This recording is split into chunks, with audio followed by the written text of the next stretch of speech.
Un reciente estudio de la Universidad Adolfo Ibáñez revela que el acceso a la tecnología comienza cada vez más temprano y que para los preadolescentes, la vida digital y la vida presencial ya no tienen fronteras.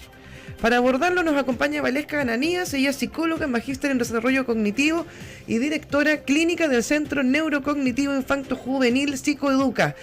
Valesca, ¿cómo estás? Muy buenas tardes, bienvenida a Buena Costumbre Prime. Buenas tardes, Mónica, Francisco, ¿cómo están? Hola, Valesca, muy bien, gracias.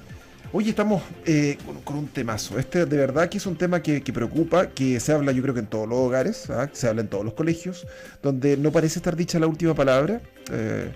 Hay toda una revisión por parte de los establecimientos educacionales en el mundo respecto al avance, no solo de los teléfonos, sino de estar tan metidos en los computadores y en las pantallas, y en sus beneficios para la educación. Pero vámonos a la casa primero. Y respondiendo a la pregunta, la introducción que hizo Mónica, ¿por qué está pasando esto? Y parece que una vez que se inicia este camino es realmente muy difícil seguir, porque una vez que los niños agarran el celular es muy difícil que lo suelten. ¿Cómo interpretas esto y cuáles son los grandes riesgos que existen hoy al respecto? Bueno, pasa que hoy día estamos en una era súper compleja de digitalización en la que los teléfonos móviles, las pantallas, las tablets llegaron para quedarse. La pandemia de alguna forma nos acercó a la tecnología, ¿cierto? Y nos acercó también a esta conexión a través de lo digital.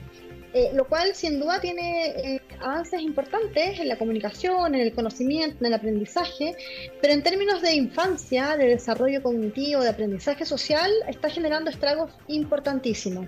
Y esto tiene que ver, Mónica y Francisco, con el acceso, pero el uso no controlado de la tecnología y de los dispositivos móviles. De ahí parte, digamos, el escenario más complejo que estamos viendo hoy día en redes sociales y en las noticias.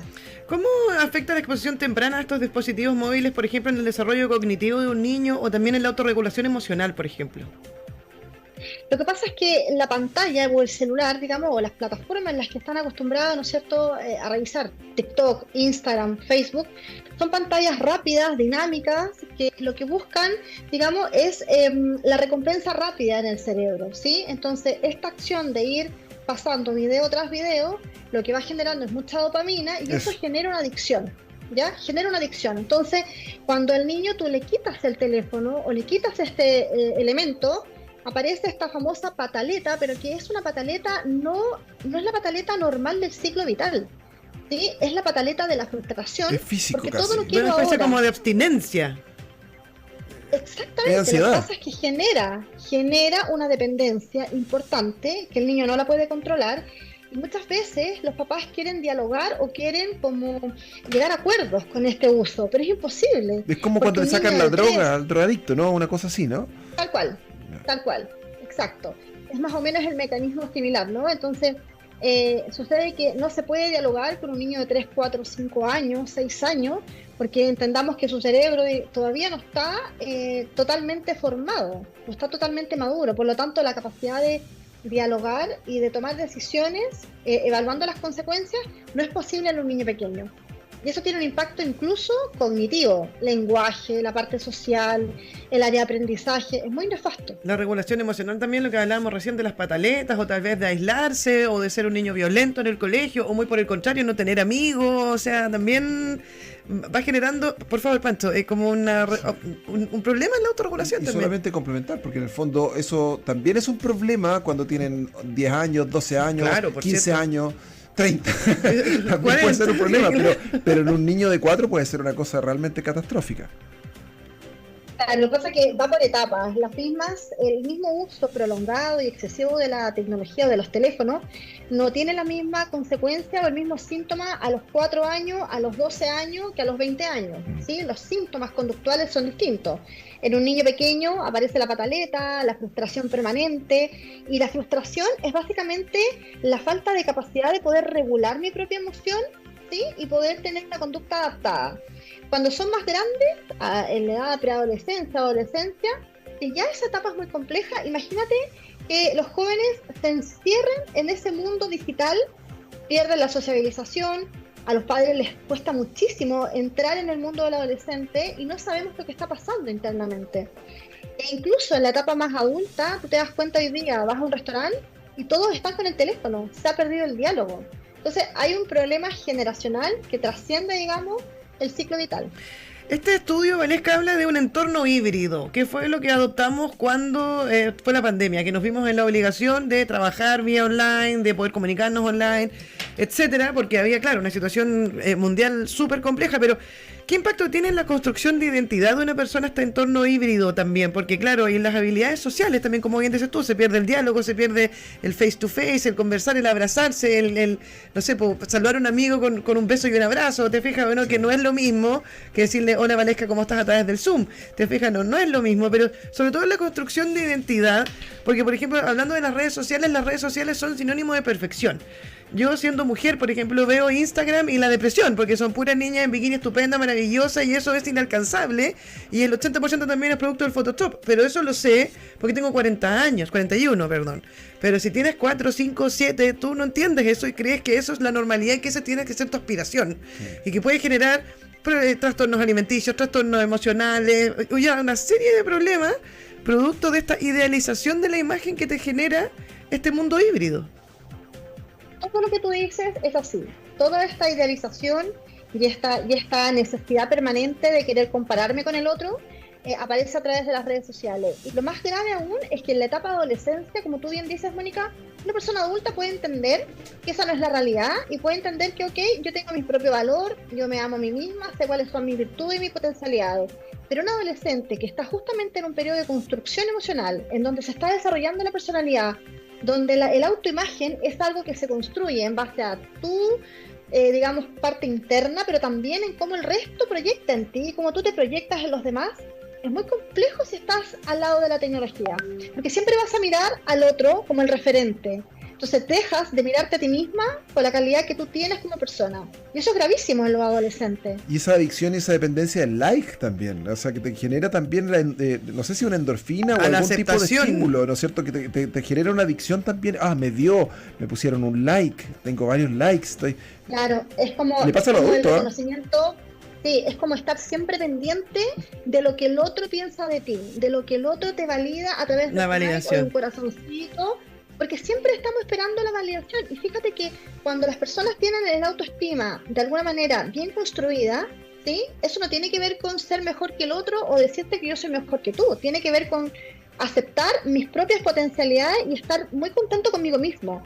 Pero eso hoy día en la red social es muy complejo, porque siempre estoy esperando que el otro me valide. Hay una película un documental muy bueno de Netflix que tú lo tienes que haber visto, ¿no es cierto? Los peligros de las redes sociales. Que realmente te grafica todo ese problema, particularmente para los adolescentes. Pues hay estas imágenes que se construyen un poquito en el aire y que te generan todo tipo de ansiedad y depresión y cosas que son de repente nuevas o que se aceleran o que no lo vivieron las generaciones de hace 20 o 30 años atrás. Pues son problemáticas nuevas para los jóvenes. Sin duda, sin duda. Y son problemáticas que hoy día los papás tienen que enfrentar y que hoy día vemos en la clínica cómo, digamos, los jóvenes, sobre todo los jóvenes, diría yo, están en una transformación digital. Es cierto que la educación puede ser híbrida, estoy totalmente de acuerdo, pero el control lo tenemos que tener desde los niños más pequeños. Y ahí el llamado a atención, Mónica y Francisco, es directamente a las familias también, ¿no? ¿Cuánto uso de tecnología en casa? El niño en general tiende a mirar y observar todo lo que estamos haciendo nosotros los adultos. Entonces, si el modelo es teléfono sobre la mesa, permanentemente cuando el hijo me habla, yo estoy con el TikTok o Instagram, es poco probable que esto cambie, digamos. El ejemplo. Oye, Valesca, sí, claro, el ejemplo, pero también aquí vámonos a lo práctico, porque yo tengo muchas amigas, yo no tengo hijos, entonces no sé lo que es lidiar con eso también. Generalmente cuando uno tiene hijos, no, yo a mi hijo cuando tenga hijos no le voy a dar azúcar, no le voy a mandar pantalla, no le voy a dar esto, y lo voy a estimular todo el día. Mentira, porque después mis grandes amigas son mamás y me dicen, ¿sabes qué? Eso es huevo, francamente, porque cuando ya está llorando hace 3 horas y me tiene loca, de verdad mejor le pongo la vaca Lola y puedo respirar un poco. ¿Cómo se hace también para poder generar una crianza sin caer en este tipo de excesos también? 4 años personalmente me parece que es una guagua para poder pasarle un teléfono así como propio, ¿te fijas? ¿No? O sea, más todo lo que implica la conexión a internet, o sea, una serie de delitos. Eso viene a otro costal para conversar como con un penalista, ¿te fijas o no? Pero ¿cuántas horas son prudentes al día, por ejemplo, que un niño vea una pantalla? ¿En qué edad crees tú que debería tener un celular un niño? Pero también para no dejarlo fuera también de todos sus compañeros, porque en el fondo, imagínate, tiene 10 años, va al colegio, todos tienen celular y él no. También se genera una autoexclusión. ¿Cómo se hace también? ¿Cuántas horas son saludables al día? Por ejemplo, le pongo la bacalola o le dejo que él navegue lo que quiera, le paso la pantalla o no se la paso nomás y me la banco y hago lo que sea para bailarle para que se le pase. O sea, me parece que acá igual hay una responsabilidad importante de la familia. O sea, por mucho de que, mira, siempre estamos como, voy a cambiar el auto porque en mi entorno está cambiando el auto. Me voy a cambiar de casa porque el entorno entonces está cambiando casa, se está comprando casa no sé a dónde. Siempre estamos funcionando en base al otro. Si los niños tienen teléfono, ¿cómo no le voy a pasar un teléfono a mi hijo? Está súper estudiado esto, está ultra estudiado que un niño pequeño no puede tener un teléfono móvil, imposible. La Academia de Pediatría Americana, ¿cierto?, nos dice que un niño antes de los 2 años, 0 exposición a pantalla. Ni siquiera la tele. De ahí en adelante, 0. Ya. 0. Ahora, nosotros nos criamos con tele, ¿no? Veíamos monitos, pero esos monitos eran en un horario específico, había que esperar todo el día para ver los monitos, había publicidad entre medio, no podíamos manejar el control, digamos, avanzar o retroceder, ¿cierto? No teníamos 300 posibilidades de ver monitos. Sabía que ir el dentista ahí que daban los monitos. Sí, claro. No. Exactamente. Entonces, es muy diferente el escenario hace 40 años atrás que hoy día, ¿vale? Sí. Entonces, si el resto, y tú como familia, tomas la posición de decir, oye, a mis hijos no le voy a comprar un celular o un smartphone a tal edad, eso hay que luchar contra eso. Ahora, claramente, no pasarles la pantalla en ningún momento y esa bacalola, eliminarla, es imposible.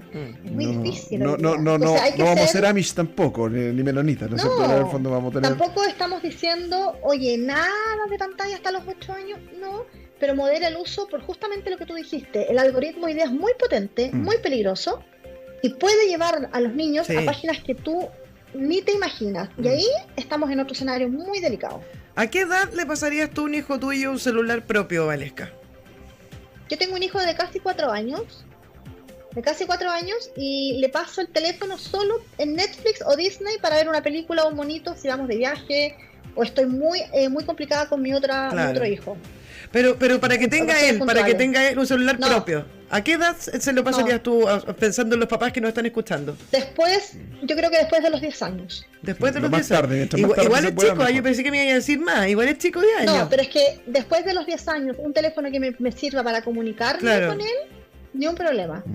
Pero que sea así como un smartphone de uso permanente, imposible. Pienso que el colegio en el que van no pueden usar teléfono. ¿Para qué le voy a pasar un teléfono en casa? Además el TikTok tiene ese efecto y también el Instagram, los videos, ¿no es cierto? Que van uno tras otro reels. Y que son los reels. Y no, que y te puedes quedar pegado random, sí. Y uno viejo de repente se queda pegado y dije, ¿por dónde ando? Tienes que tirar la cuestión, pero para los niños es tremendo porque además se van alimentando de eso y se genera esta adicción y no me cabe duda que de repente igual van absorbiendo. A mi hijo le gustan los reels, que tiene 12 años y sabe harto de actualidad. Yo te diría que sabe más de actualidad que mi hija de 16, que no me están escuchando en la casa porque no es un problema. Pero él se informa a través de esta vía. Pero yo tengo claro que de repente le cuesta a uno romperlo, a ellos peor todavía. O sea, claramente el uso como te decía, el uso de la tecnología es importante. Hay información, hay aprendizaje, te enteras de lo que pasa en el mundo, pero ¿cómo controlas eso? Claro. El punto tiene que ver con la edad, con el criterio y con el control del uso parental. Porque ¿cómo haces que un niño de 8 años no cliquee donde no tiene que cliquear? No, claro, si no tiene el criterio formado para eso, el peligro es muy alto. Es muy alto, sí, claro. Han habido casos espantosos. Y además, un elemento importante que tiene que ver cómo lo que tú estás viendo en la pantalla va modelando tu conducta. ¿Sí? Es decir, cuando tú ves estos juegos de guerra, de pelea, de bombas, de no sé qué, los niños después terminan así, jugando a ese tipo de juegos. Pero nosotros, nuestra generación también se hacía eso, con la televisión, las películas violentas, ¿te acuerdas? Era un debate de la posición de la violencia en los medios, era un debate que existía ya en nuestros tiempos y que no necesariamente nos convertía en... Pasó con el heavy metal también en su momento. Bueno, hoy día pasa con el reggaetón y otras cosas. Entonces es un debate que está siempre pero probablemente ahora el efecto es más directo. Ahora, pero lo que pasa es que el acceso en esa época era diferente. Claro. Era muy distinto y había menos control. Sí, claro, en nuestro tiempo yo me acuerdo con suerte era el Street Fighter, porque hoy día tienes una cosa que se llama Call of Duty, que es una cuestión, o sea, yo lo encuentro muy entretenido, pero porque soy una adulta, no sé si eso lo pasaría a un niño. Es fácil imaginarse. Sí, es muy fácil, o sea, yo he pasado muchas horas matando gente en el juego, ¿te fijas o no? Pero es un juego para una persona adulta, no para un niño de 10 años, jamás le pasaría un juego así. Valesca, en virtud del tiempo, lamentablemente, cosas útiles. ¿Cómo darnos cuenta, por ejemplo, que tenemos un hijo, no necesariamente tan chico, pero un adolescente, por ejemplo, que está con una adicción al teléfono directamente?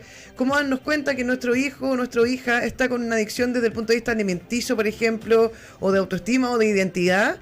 Y también, ¿cuáles son los consejos también o algunas recomendaciones para los papás cuando vemos que nuestros hijos ya directamente están sumergidos en esta cuestión y que es necesario, por salud mental, urgente ayudarlos a salir un poco, principalmente para evitar, como te digo, trastornos alimenticios, trastornos de identidad, te fijas?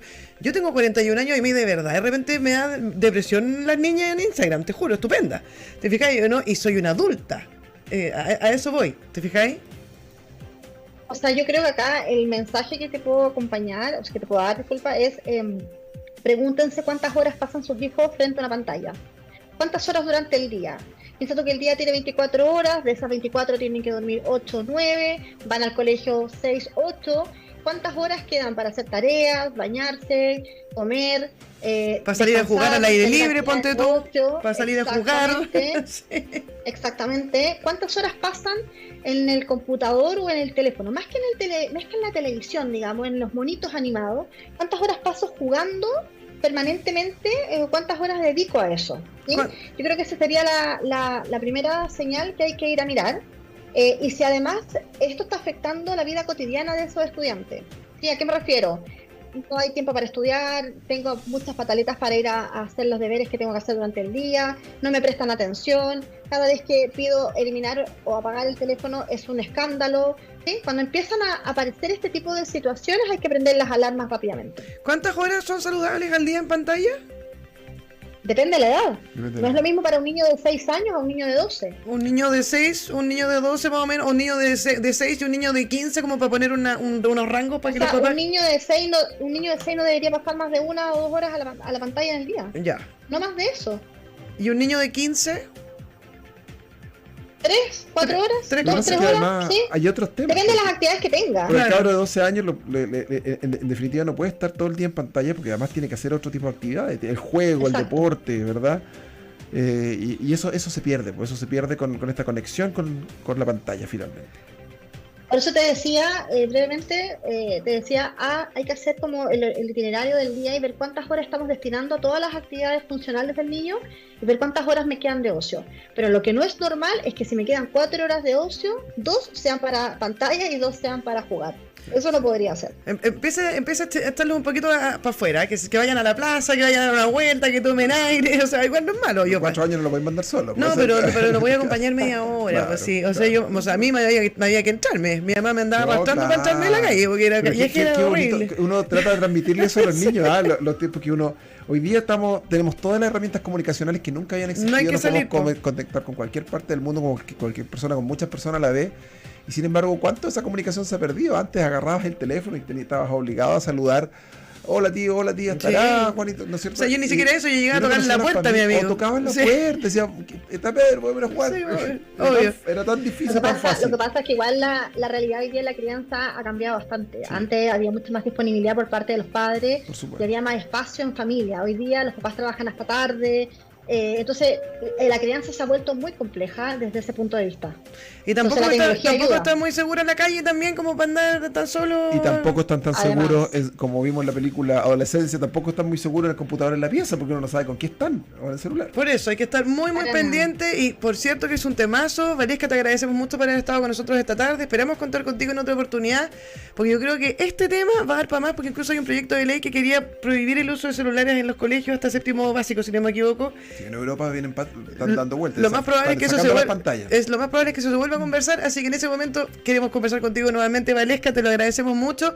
Psicóloga, magíster en desarrollo cognitivo de la Universidad Diego Portales y directora clínica del Centro Neurocognitivo Infanto Juvenil Psicoeduca. Valesca, muchísimas gracias por haber venido. Gracias, Valesca. Que tengan buena tarde, un abrazo. Igualmente, Gracias. chao. 7 de la tarde con 4 minutos, vamos y volvemos. Uy.